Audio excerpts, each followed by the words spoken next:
사마리아인들이 멸시를 받은 이유, 그런 제목으로 주님 말씀 나누겠습니다. 북왕국이 아수르에 의하여서 주전 722년에 멸망을 당하였습니다.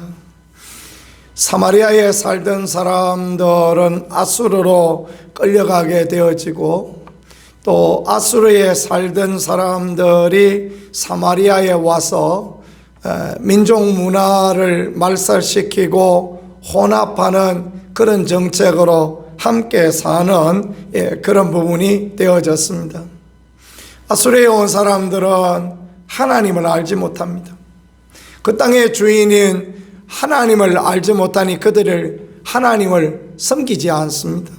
그러니까 하나님께서 사자를 보내셔서 사자들을 보내어서 그 아수르에서 온 사람 몇을 물어 죽이게 하나님께서 그렇게 하셨습니다.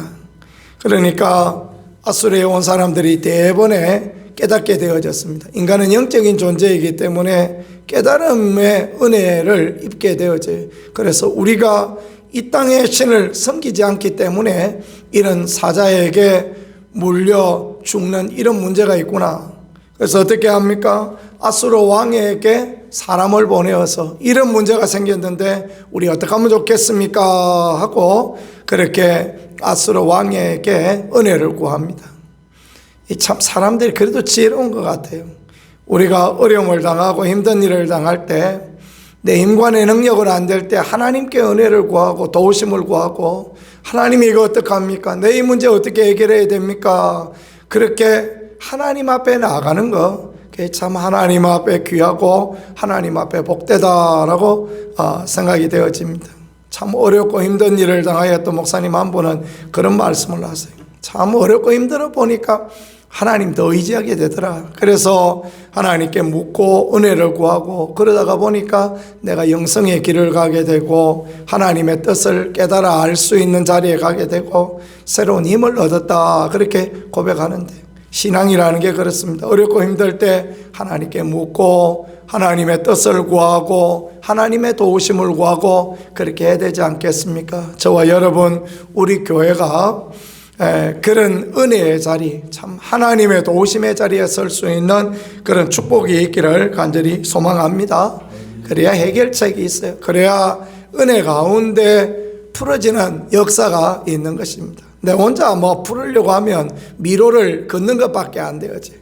일 갔다가 저리 갔다가 돌아왔다가 앞으로 가다가 보면 또 제자리 와 있고, 그게 인생살이 아닙니까? 그죠? 우리가 살다 보면 그런 인생을 얼마나 그렇게 많이 경험합니까? 위에 계신 하나님이 이 미로를 보니까 야야 요리가 나가면 된다, 이렇게 가르쳐 주셔야, 이런 은혜를 주셔야 해결이 되는데, 우리가 그렇지 못하고 내가 그러면 미로를 해결하려고 그냥 또 갔다가 그렇게 하는 일들이 얼마나 그렇게 많습니까? 그래서 아수르 왕이 궁여지책으로 사로잡혀 온 사람 중에 제사장 하나를 선택하여서 사마리아로 돌려보냅니다. 그리고 어떻게 하나님 경외할 것을 가르칩니다. 그 문제는 제사장을 보내지 말고 선지자를 보내야 되는데, 그래야 정확하게 방향성을 설정해 줄 텐데, 이 제사장, 그 사마리아에 살던 제사장 누구입니까? 여로보암 왕이 선택한 제사장 아닙니까? 아무나 그냥 제사장을 세웠습니다. 아무나 제사장을 세우고 그 하나님 앞에 절기도 아무 때나 그냥 정하여서 그렇게 하다가, 그래서 나라가 망하였습니다. 그 제사장이 사마리아에 돌아온들 그 무슨 제대로 된 하나님 경외하기를 가르치고 그 어떤 제대로 된 그런 부분이 되어지겠습니까? 참 어렵고 힘든 것 중에 하나가, 사실 이게 바른 가르침과 바른 믿음의 방향성들을 제시해야 되는데, 우리가 제사장이 되어질 때가 참 많아요. 제사장은 어떻습니까? 제사장은 다독거리고 어루만져주고 괜찮다 하고 예배 드려주고, 그게 제사장 아닙니까? 그죠? 그러니까 제사장으로 머물러 있을 때가 많아요. 사실은 하나님께서 우리에게 선지자가 되어서 이것이 문제다, 이렇게 가야 된다, 이렇게 해야 된다, 이렇게 가르치길 원하실 때에도 많으실 텐데 우리가 그걸 감당하지 못하는 게 많은 문제가 아닌가라는 것들을 그렇게 생각하여 봅니다. 부모가 되어서 자식을 위하여 바른 길을 말아야 되는데 싫어하죠. 그러니까 그거 제대로 이렇게 가르치지 못하고, 목사가 되어서 성도들에게 바른 길을 제시해야 되는데 싫어하니까 또 바른 길을 제시하지 못할 때가 얼마나 많은지. 친다 그러지 않습니까? 친다 정도면 괜찮은데 막 깐다 이야기하고 그러니까 얼마나 불편하고 힘들고 그렇습니까? 그러다가 보니까 바른 방향성도를 제시하지 못하니까 결국은 어려워지고 멸시와 천대를 받는 그런 부분이 되어지는 것입니다. 주전 722년에 아수르에서 북왕국이 망하였습니다. 사마리아에서 아수르로 잡혀간 사람들은 세상 사람들 되어져 버렸어요. 아무도 하나님을 경외하지 않습니다. 사마리아에 남았던 사람들은 이주 정책에 의하여서 혼혈 민족이 되어지고 이방 신들을 섬기고 각기 자기 좋을 대로 자기 신도 섬기고 하나님도 섬기고 그렇게 혼합 종교가 되어버렸습니다.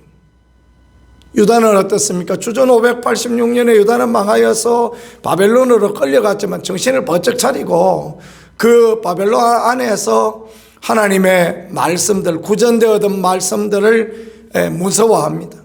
그래서 많은 학자들이 모세 오경이 바벨론 포로에서 다시 문서화되었을 것이다, 그렇게 이해하고 있습니다. 저도 그렇게 된 것이 맞을 거다라고 생각합니다.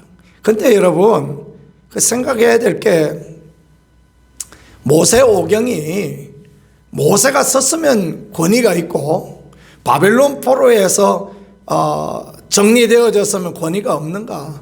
그렇지 않습니다.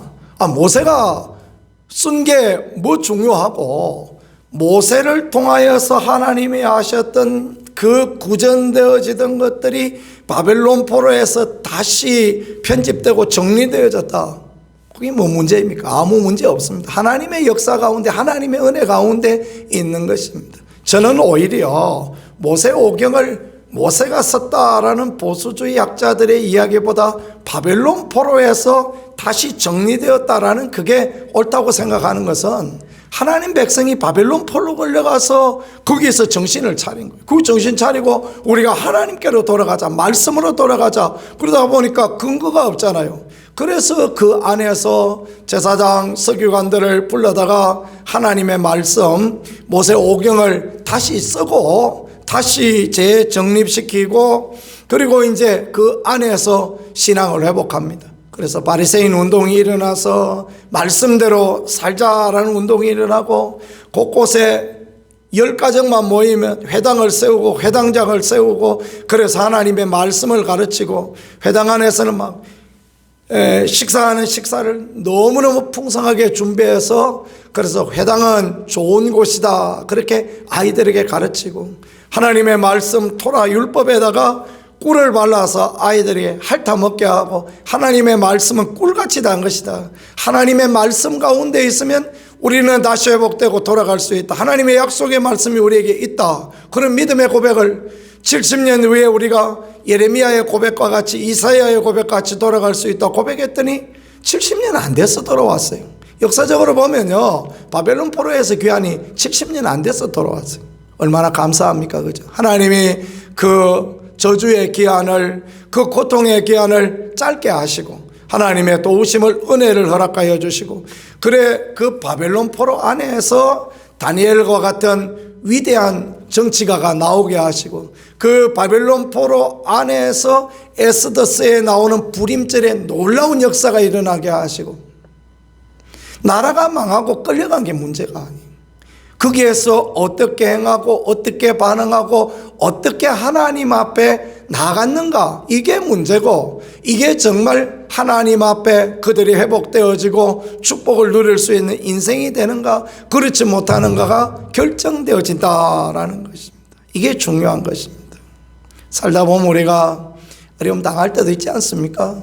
저도 어려움 당하고 여러분도 어려움 당하고 세상의 사람들 중에 어려움을 당하지 않는 사람은 아무도 없습니다. 그럴 때 우리가 어떤 믿음으로 반응하고 어떻게 하나님 앞에 서는가라는 것, 사단은 낙심과 절망을 우리 마음 가운데만 물밀듯이 그냥 밀어 넣어주지 않습니까? 날마다 낙심하게 절망하게, 자기 자신을 봐도 절망하고 사람들을 봐도 절망하게 하고 막 그런 상황 가운데로 몰아가지 않습니까? 그런데 우리가 그럴 때 믿음으로 가는가, 그럴 때 우리가 하나님 앞에 서 있는가, 이게 중요한 것입니다. 이 지금 사마리아 사람들, 사마리아에서 아수르로 끌려가서 하나님이 계시면 이럴 수가 있느냐 하면서 그냥 허지부지 돼가지고 거기서 이방인으로 살아 끝나버린 거예요. 사마리아에 남아있던 사람들, 이방인들이 오니까 이방인들하고 결혼하고 이방인들이 섬기는 신 섬기고 뭐 그리고 허지부지하니 사마리아가 완전히 믿음 없는 도시가 되어버려요. 더 이상 은혜가 없어요. 더 이상 축복이 없어요. 똑같이 벌거벗겨져서 사로잡혀서 끌려갔지만 유다는 정신을 차리고 바벨론 안에서 믿음을 살리고 하나님 은혜 가운데로 나가니까, 그러니까 하나님 다시 회복시켜 주시고 은혜를 허락하시고 그렇게 하는 거 아니겠습니까? 생각지 못할 일들을 우리가 경험할 수 있어요. 생각지 못할 일을 당할 수 있습니다. 부끄러워 얼굴을 들지 못할 때도 있습니다. 그러나 그것이 예수님의 십자가보다 더하고 바벨론 포로 끌려가는 것보다 더하겠습니까? 그죠? 벌거벗겨져서 남의 나라 끌려가서 아무것도 없이 그냥 노숙자같이 시작하는 그것보다야 더하겠습니까? 그럼 믿음 가지고 우리가 나가면, 믿음 가지고 나가면 하나님 또 은혜 주시고 하나님 앞에 회개하고 돌이키고 나가면 하나님 은총을 주시는 것입니다. 사마리아인들이 멸시를 받은 이유는요, 결국은 하나님을 잊어버리고 자기 중심으로, 자기 힘으로, 자기 노력으로 해보려고 하니까 결국은 멸시를 당할 수밖에 없었고, 유다 사람들이 은혜를 입었던 것은 그 고난의 연장 가운데서 하나님을 찾으니 하나님 도우시고 하나님 은혜 주셨다라는 것을 기억한다면 우리는 우리의 방향성들을 어떻게 설정하고 우리는 어떻게 살아가야 될 것이다 라는 것을 정확하게 볼 수 있을 것 같습니다. 오늘 저와 여러분들이 모두 다 가지고 있는 아픔들, 어려움들 가운데, 그래서 사도 바울은 항상 기뻐하라 말하잖아요. 그죠? 뭐 기뻐할 수가 있어야 기뻐하죠. 그러나 항상 기뻐하라. 쉬지 말고 기도하라. 기도가 안 나와요. 답답하면 기도 나옵니까? 답답하면 기도가 안 나오잖아요. 그죠? 답답해서 기도가 막혀. 그럴 때 주여, 주여, 주여 하고 주님 앞에 나가면 또 주님이 은혜를 허락하시는, 주님 우리 머리카락까지 세시고 형편 모르지 않지 않습니까? 그죠? 주님이 도우셔야 됩니다. 그게 우리의 믿음의 고백일 수밖에 없는 것입니다. 감사하신 하나님을 생각하며 우리를 구원하신 하나님만 해도 감사한데 앞으로도 인도하실 하나님 기대합니다 하며 그렇게 범사에 감사하고 나가면 주님이 더 좋은 길, 더 좋은 은혜를 우리의 삶 가운데 허락하여 주실 것입니다. 살아계신 하나님의 도우심과 은혜를 누리고 낙심하고 절망하지 않는 하루, 믿음의 하루 살아갈 수 있기를 예수 그리스도 이름으로 간절히 축복합니다. 말씀 생각하며 약심하여 기도하겠습니다. 주여, 어려울 때도 힘들 때도 낙심하고 절망하지 아니하고 사단에 이끌리는 인생이 아니라 성령에 이끌리는 인생, 말씀에 이끌리는 인생, 하나님을 향하여 믿음으로 달려가는 인생 되게 하시고 부끄러움 당하여도 수치당하여도 믿음에서 떠나지 아니하며 주님만 바라보는 우리가 되게 하시고 영광의 주님, 우리 주님 의지하고 나갈 수 있게 도와주옵소서. 두 손 들고 주여 한번 하고 같이 하나님 앞에